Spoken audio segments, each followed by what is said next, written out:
So now you have your map, but there's nothing to do on it. The first thing you're probably going to want to do is make things grindable. So there's two ways to add a grind. You can either click the plus sign, go to Mapstation, grind, Control Shift, drag it onto your grind. But the other way to add a grind that I like to do, go to all prefabs, copy the grind prefab, put it in your map, and now you can easily just drag it right in like this. So that'll be a lot easier than having to click the plus sign and go through the menu every time. Now you can move the nodes the same way. You just Control Shift and you can move that node around to where you need it to be. Then you can press C to create a new node and just do the same thing. I'm gonna go ahead and turn on my shaded wireframe. This will give me an easier time seeing where to place the grind nodes. So once you're done placing your grinds, on a lot of maps you won't have this issue, but on this map in specific you'll notice that the grind that I'm placing it on, the rail, it's really big. So players are going to have a hard time landing on the grind itself, and more often than not they're going to land on the rail underneath it. So two things I can do is, first I can turn off the collision on the rail.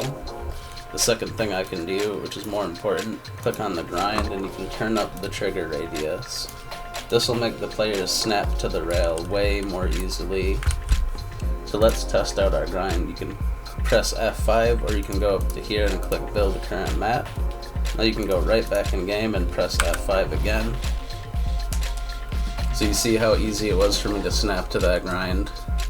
Even if I jump off, I can just easily go right back to it like that, and it's working just how I want it to.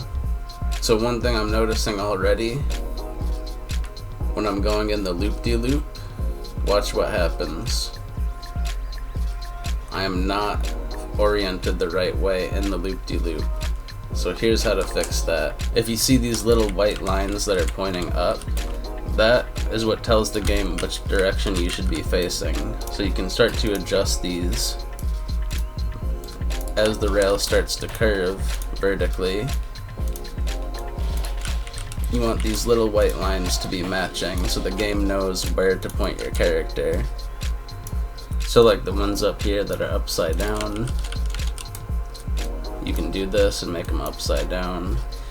If you're just working with an upside down rail with no other parts, an easier way to do it is there's a button right here that says orient upside down, and you can just click right on them. And you could even select multiple at a time and click the button so that all of them get pointed upside down. So now let's click build the map, hit F5, and let's see how it works now. And there you go. If you hold V, you can snap things exactly to the points that are on the map, so it'll be perfectly on that point. If you hold just the letter V, if you hold V, that box will appear and you just drag that box and it will snap to the vertex right like that. If you run into an instance where your grind is running up into a wall, you're going to want to set this node to retour/turn around, so that way when people reach the end of your grind and hit the wall, it's going to turn them around the other way. To make a pole grind, you're just going to want to have one of the nodes be at the base of the pole and then the other node to be at the top of the pole. Then click on the line and set is pole. Then click on the bottom node and set it to retour/turn around, because if you don't and they grind down the pole, when they hit the bottom, they're gonna do an invert on the bottom of the pole, which you don't want. Here's how to make a T junction in your grind. Click on split line and move that node where you want the intersection to be. Press C, Control Shift, and now you have a T junction in your line. The player will always grind down the straightest path, so if they're coming this way, they'll go straight instead of up the side. So say you want to combine two different grinds together. If you select the nodes Normally if you select two nodes from the same grind, you can connect them. If it's two different grinds and you try that, you can't connect the two. But there's a way around this, and I'm going to show you how to do it.